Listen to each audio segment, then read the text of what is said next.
Good afternoon and welcome to the Your Town radio and television program on historic AM 1240 KNRY and AMP's Access Monterey Peninsula Cable Channel 24.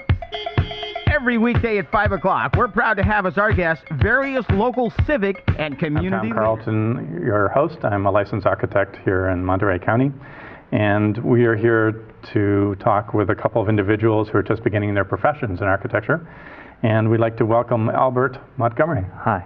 Hello. Where did you go to high school? Where are you from originally? Midwest and some younger years here on the peninsula. Where in the Midwest are you from? Southern Illinois. Oh, great. Cardinals fan there. Oh, yeah. Next to St. Louis. So, good. But my family's been here in Carmel for 40 years or so in art business, and I got a lot of hands-on work too. You know, started in concrete at 17 and kind of worked up and been involved in building probably 10 homes, different stages of it, and so that was good. But so you actually have a degree in carpentry.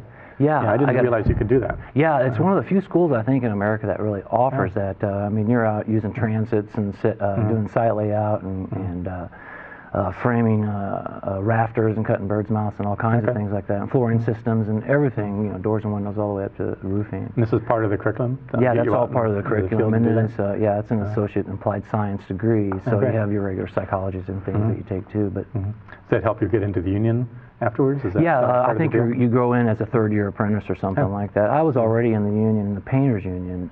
You know, that's mainly at the end when painted houses. Yeah, when I focused kind of just kind of specialized, you know, eventually. A lot of drywall and painting, and ran some kind of large crews. It was pretty cool. But, this is back in Illinois? Yeah, back in Illinois, yeah. But, so why did you make the jump to California? Well, California. Because you said you had some family here already.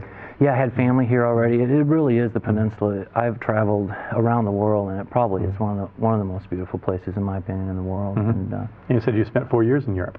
Yeah, I spent 4 years working in television, Barcelona and Paris, and pick some nice spaces. Yeah. And lady got me started in Carmel, and that when I was about 20 years old. Went over during the Gulf War and made some nice contacts and socially and work-wise. You've also worked for Habitat for Humanity. Yeah. Explain who that is and what it is and what your experience is. Well, Habitat provides homes that are brand new for a lot of people, single mothers working on school and raising kids or qualified individuals. And the school that I worked with, a lot of the things that we would build would be for Habitat. They would work in conjunction. So we would go outside and we would volunteer and get involved in, you know, even pouring foundations and laying block and all kinds of stuff. So and it's nice to have that on your resume, and it's nice to have that attitude, I think, for the community and in your own heart. I know there is a Habitat branch out here. Yeah. Have you connected with that? I've been talking to Libby Barnes, and I think now Ryan Cornelson at Paul Davis is actually the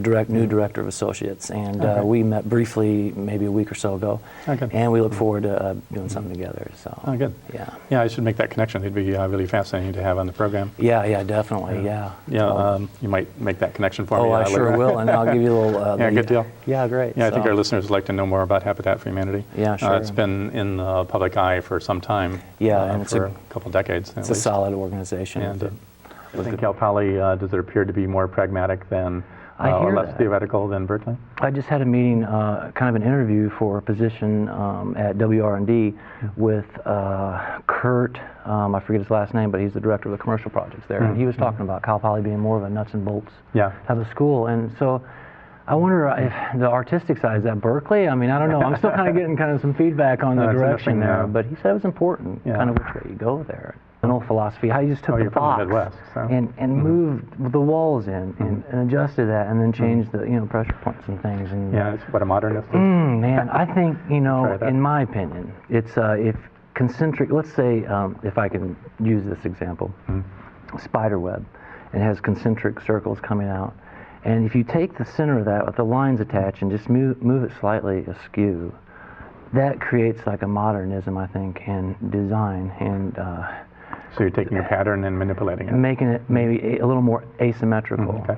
Maybe some geometric figures in with maybe like a Frank Lloyd Wright, where the walls are in or out, and some cantilevers, and then in my own desire to design. I just want to be able to use the renewable energy too, and rainwater collections. Sure. I don't understand why more rainwater collection systems aren't using it. Maybe it's just there's not enough rain on the peninsula except for the winter, and maybe it's not worth it. I've kind of space it out so I can work a little bit, about 9 maybe to 12 credits a semester, you know, not push anything, calculus and physics, and I want to work through differential equations here on the peninsula, and then just take a semester off for some artistic stuff, and then do my design studios. And then the design studios are what, 4 or 5 years?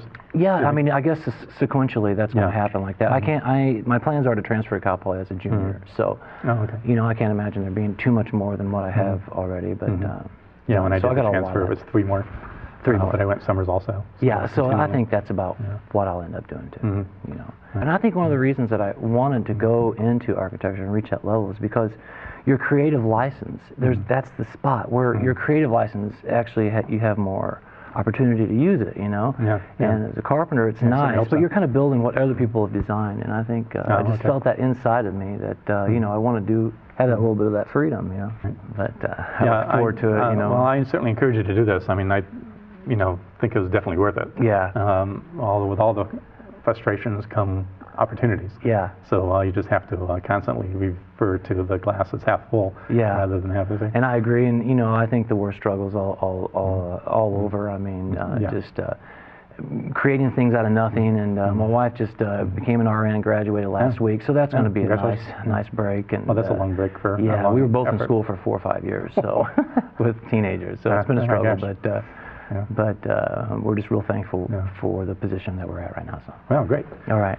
You know what I should do is have you come back in another year, 6 months, whenever you want to. Yeah. And you can keep pace with your progress. Awesome, and I plan to be involved around the peninsula for a very long time to come. So. Well, all right. Thank you very much.